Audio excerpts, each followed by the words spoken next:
Tomorrow we're gonna have our first lesson and we're gonna learn about colors.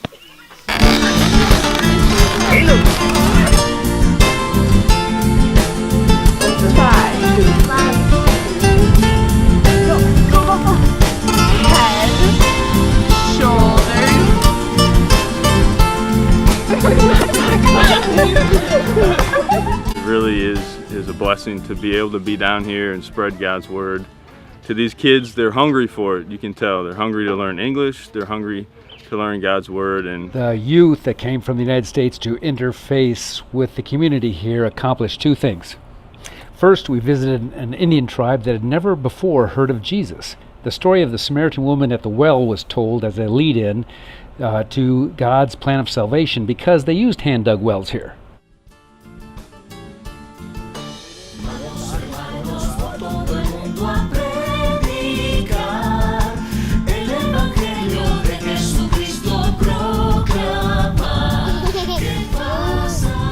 Our purpose coming to this village was to bring God's word to them, but first we had to connect with the people, so we did that through handing out toys, which we made with the kids.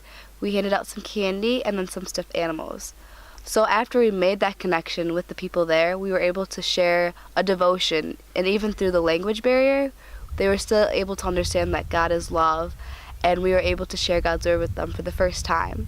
The other thing that they did was interface with the schools here. But seeing the kids and being able to teach people English, it's just definitely worth my time and effort.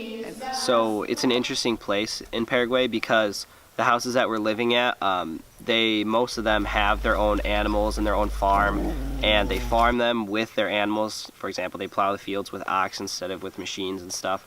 But they also have telephones and motorcycles, but they still use outhouses. So it's a very interesting mixture of technology and a more old-fashioned style of living.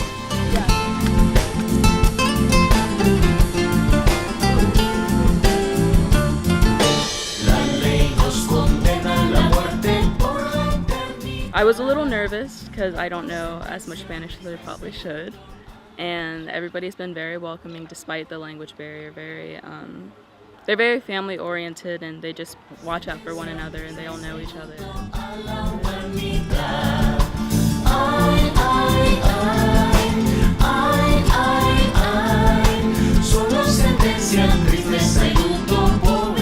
I'm here representing the 1LA team of Wels World Missions, and this summer we had something interesting happen. It's summer back in Wisconsin, but it's winter here in Paraguay. And we had two mission groups come in to teach English in the schools through 3 grade levels. And these wonderful missionaries that they became helped us create connections to the community. The other thing that happened is we met a young man through these English classes that is now going to be the leader of the small church that we're leaving behind in Nueva Alianza.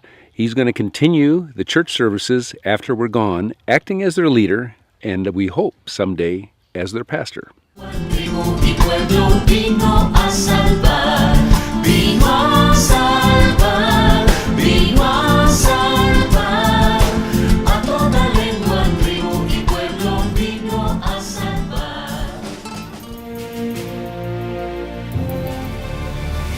Academia Cristo, aquí tu paz.